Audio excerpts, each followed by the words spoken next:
So the first one was to lead by example to identify strategies and new approaches to support student engagement. So we've kind of covered that one, haven't we, really? Yeah, I think though the student engagement, the other thing that you do so well, which is actually in my role now in leadership, is your ability to engage a class. Okay. So when I'm working with new teachers, it's all about behaviour management when it's actually not. No. And that's what they're always like, it's always my behaviour management. Well, it's not. Yeah. It's how you're actually interacting, how you make them feel. Yeah. So the classroom is that third teacher, and you are so strong in your ability to connect, make those authentic connections with the students, that they feel valued, that they feel loved and supported to take risks. Yeah. So for me,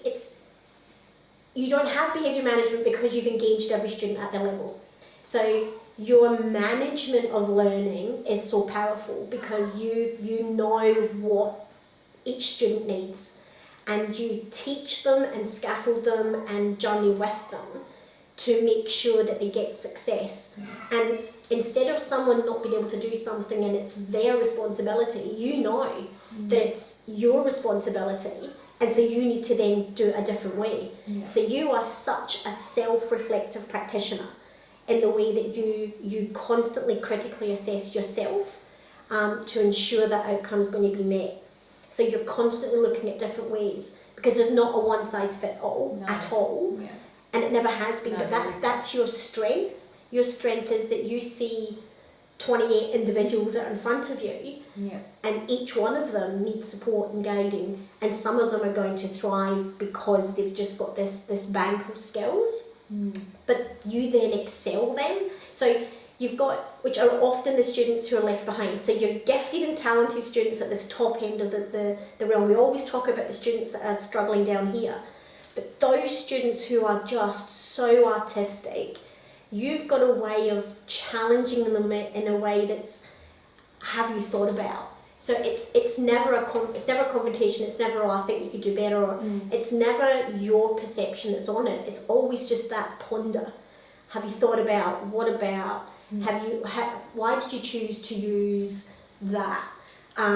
So those students who are your high flyers, who get awards and score so highly because you've just guided them to that next level. So it's always that next level. What else can I do to bring them to the level that I know that they're then going to feel so absolutely content with what they've done? So you've got this management of the class where you interact authentically. You've got this gentle, nurturing way about you that the kids just love being in your classroom because they feel valued. And that's that the third teacher in the classroom is that environment, and you create that because you get them to support each other too. So you're not the wealth of knowledge. No. They are this team of learners that they then use their strengths. So I've seen it in action so many times where someone else is then manoeuvred to help and guide someone else. So they become really quite independent, and by them teaching, they're actually learning a skill much more deeply. So it's a beautiful thing to watch you in action. It's this real harmonious, but still challenging and guiding, but it's done in a way that's really supportive.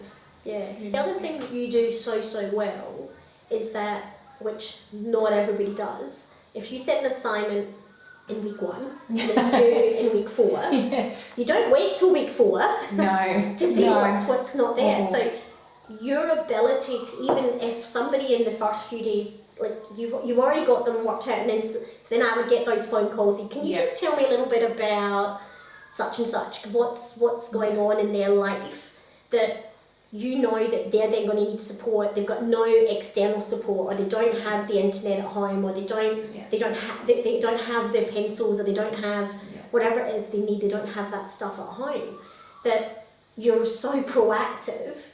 So that for me as a house leader, it was just a godsend, because I'd be having conversations here, knowing that I never ever worried that they would never get there, because you would be supporting them on the way, because it was a team. And I think that's the other thing, is that it's not you're the art teacher or I'm the house leader. It's like we are the people who are supporting this student in their journey, and that's another real strength that you do, and you guide other people in doing that without knowing you're actually doing that. I think personally, I don't think you see the impact you have on other staff in the way that you look after the students within your care.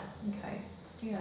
And because I work across so many curriculum areas and so many staff within my house, it's amazing to see that connection that you have really quickly, especially when you've got a class that comes in within that first week. You're like, can you tell me about such and such? Like, you're not then writing a report on somebody that you don't know the name of. Like, it's like, well, who is that person?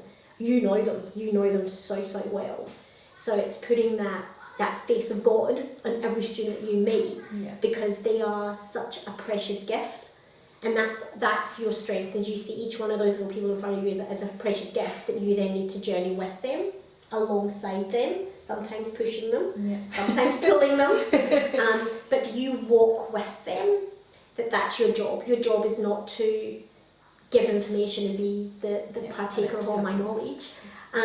You are someone who guides them through, gently giving them a nudge when they need a nudge, or sometimes challenging them too. So you just do this, it's this beautiful osmosis of care and love, and it's just lovely to watch. So yeah, you've got so many gifts that you share so readily, and I actually think that you underestimate yourself in your ability to lead others, because you lead a team and everybody sees what you do, and you're leading the students. I think that's the realm that you don't see either, is that you lead them to then teach, and you lead them to be empowered. So it's a beautiful thing that you can do. Another thing that you do so well is that connection with families, is that you inform the families too. Like, you're in a partnership. It should be, shouldn't it? Absolutely, but it's not always. Yeah. So for me, what you do, and you don't realise you do, is that you keep the families connected with their student, and like Zach, you make them see them through a different lens, because they've got additional needs, and so especially with young Zach, who's not very verbal, and so he's got limited language, limited focus, but when you can get him hooked, you just see his whole demeanour changes. And so for you to be celebrating that with the Mara Centre staff, to then put a different lens to show them that he can suddenly do something, but to also then contact the families and to make sure that that's another pathway on their journey, to make sure that when they're no longer with us as a school, that then also can then affect their future pathway. So it's not even just what's happening now. That's why we